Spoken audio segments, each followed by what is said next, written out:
Hey, welcome to Spurs TV. Tottenham nil, Man City 1, FA Cup fourth round. Man City have broken the hoodoo at the Tottenham Hotspur Stadium. I think Pep have gone away the happier man to look at all of this, look back at everything. This match, put the on the other side. You join us anytime. Come on, you Spurs.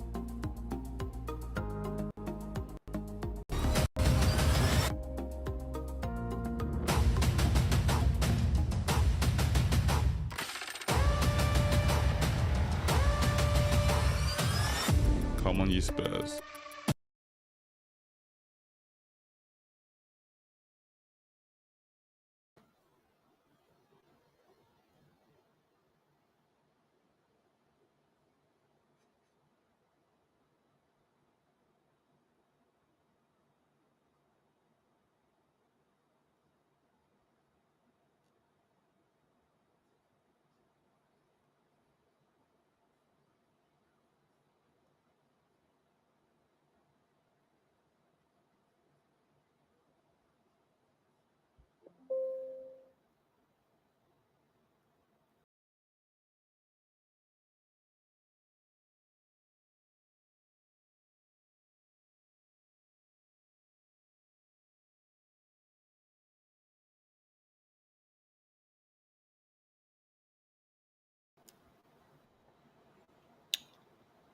Hi, Soji.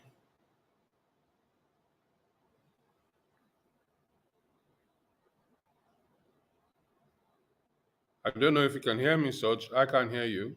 Oh, I said, welcome back. I said, I'm not sure how much of what I was saying people heard. I was saying that the joys of live TV, I mean, live broadcast, I mean, plenty of technical stuff can go wrong. You went off air. And yes, I was saying that overall, possibly a fair result, given the number of chances that City created, even though they didn't have a lot of clear-cut chances. I mean, but even their goal, I mean, some you've seen them not given, you know, and it's crappy in the end. But hey, they got it over the line.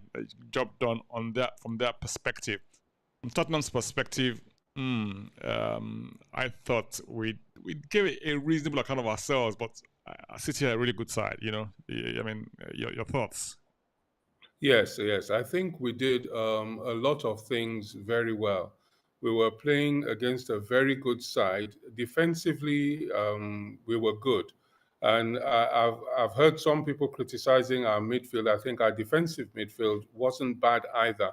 I think where we fell down was in the last third of the pitch.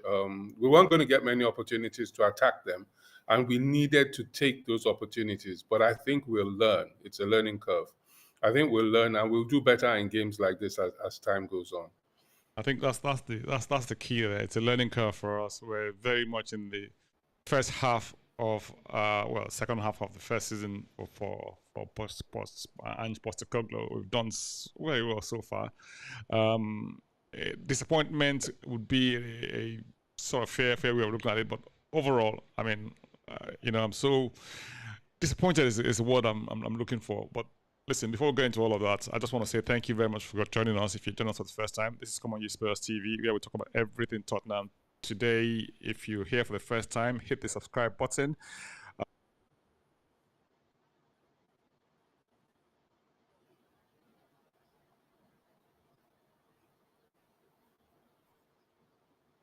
Algorithms, and also hit the notification bell button to get notified anytime we shoot videos or we go live. So yes, welcome back. Thank you very much, Deji, for joining us today. You've been away My pleasure. but yeah, it's good to have you back. You know. Yes, it's good to be back. Yes. So I mean, if you look at the side, I mean, a lot of people expected Madison to start, if you like. I mean, we are like observers, if you like. We don't know what's going on the training pitch, and it didn't start, you know. But we kind of had the makings of a reasonably good bench, if you like. I mean, compared to what we had in the past, but it's still short in some certain areas because we had starting lineup of Vicario, Porro, Van de Ven, Romero, and Udogie. And midfield. Yes. The midfield was a little bit of a surprise. Well, not a surprise when you think about it in stark terms, because he had Kulusevski playing the 10 role, and then he had Højbjerg and Bentancur. And then up front you had Richarlison straight through the middle, Tim Werner on the left hand side, and Bernard Johnson on the right.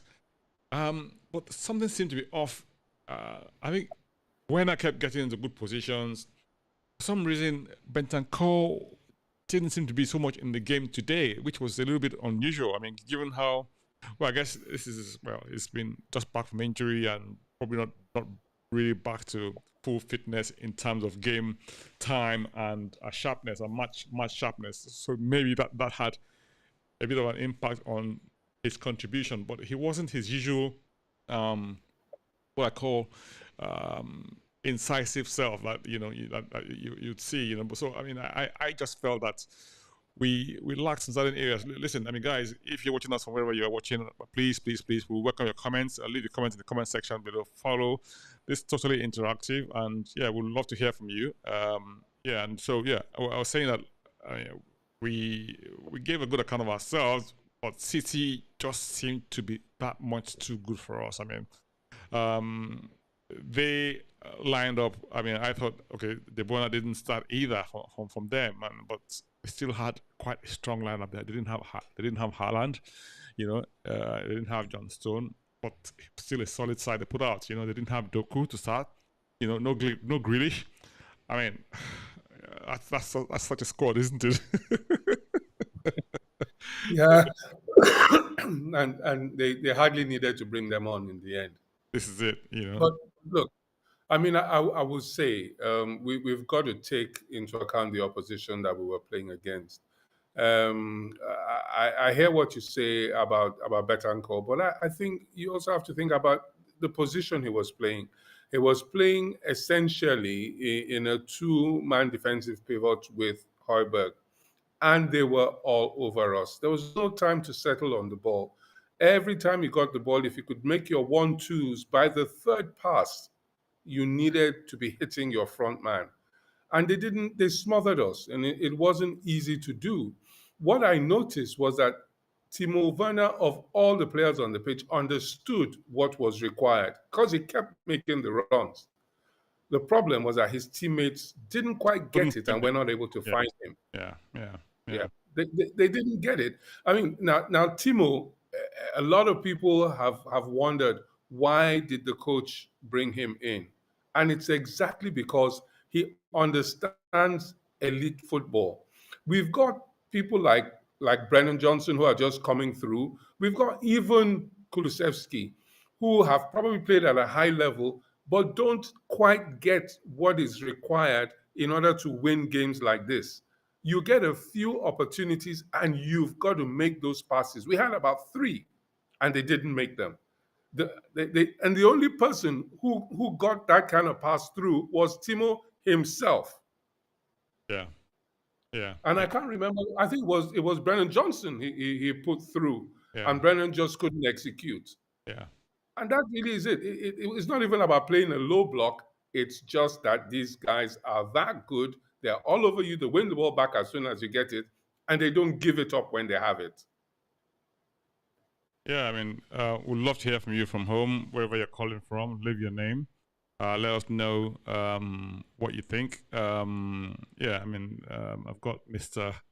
Hotel Cockerel, Jose. Thank you for joining us. Jose says, well, I think it says, Holy Croy, this is how Højbjerg is referring to. Should never ever wear the shirt again. It was 10 versus 11. I thought that was a little bit harsh, I mean, I thought he gave a good account of himself, given, okay, maybe he misplaced quite a few passes, but I mean, you can't give more than what you have, isn't it? And Absolutely. he's not a creative type player. He's not the sort of guy who will beat as a press and get out of it quite easily. And passes he was given, he just wasn't able to execute them. And then he goes. It was like playing with a player with your hands tied behind his back. Did you? What do you think? I don't think Højbjerg was that bad. I think we know what we're going to get with Højbjerg. We know what we're going to get.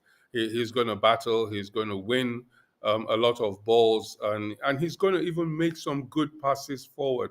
But he has a few mistakes in him, and I think that's pretty much what we saw today. He isn't of the level that we want, and he certainly isn't suited to Ange ball, which is the reason why Ange is quite ready to see him go as long as they can get a replacement. We need him for the numbers, and as soon as Ange sees an option to get him out the door and get a replacement for him, I think Højbjerg will be gone. But he's been a good servant. Yeah, there's talk of Gallagher coming in from Chelsea, and I mean, I don't honestly, between you and I haven't seen much of Gallagher, and the little I've seen of him, I haven't been overly impressed with him. I'm not sure that is going to be the savior, if you like. I'm probably going to be good for the squad going forward, but in terms of making that sort of impact or making a difference in that midfield, is probably going to add to the numbers more than anything else, in my opinion. Johnson needs to be rested for as long as possible. Rabbit in headlights and offers nothing. Again, Johnson's young. He's just learning his craft, if you like. And I know we paid £50 million for him, and that's a lot of money to pay for someone who's learned their craft, if you like. But he's got plenty of talent. You can see it. He just needs that little bit of composure to get himself right, and I think he sure will come good down the line. I remember when Pedro Porro first came, and I mean the first few matches he played for us was just abysmal. He was really, really abysmal. I mean, I think there was one particular match we played against Leicester, and everyone thought we would win that match comfortably, and he totally messed up. Is being kind, but it was abysmal that on that particular day. So, but look at Pedro Porro now. I mean, I think it's probably. I mean, he's left Mr. Emerson for dead in that position. I mean, it's no contest. David Clark from Leicester. David, thank you very much for joining us. Dave says, do you want to take this? Yeah, Dave Clark says, hi from Leicester. Only Romero and VDV can come off that pitch satisfied with their performance. Every other Spurs player all lost their individual battles all over the pitch. Our passing was woeful. I don't know. I don't think it was that bad. I don't think it's that bad. I certainly feel that most of the defense, in fact, all of them, gave a good account of themselves. I think perhaps Destiny was the person who wasn't up to his usual high standard, because I think he's getting a little bit overconfident and wants too many touches of the football that he really doesn't need to have. And they've got to get that mindset right, that they've got to move that football forward in games like this and take opportunities of the counter-attack. And so I think VDV was fine. I think Romero was I think he did a good job. Porro was all right.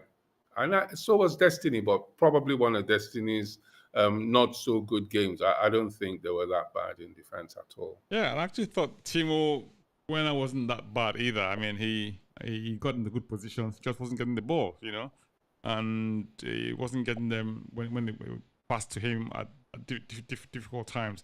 And I also thought Porro didn't do that badly either, Yeah, so, well, a lot of people would say to you, okay, I mean, Richarlison, I thought he did a really, really good job of tracking back, of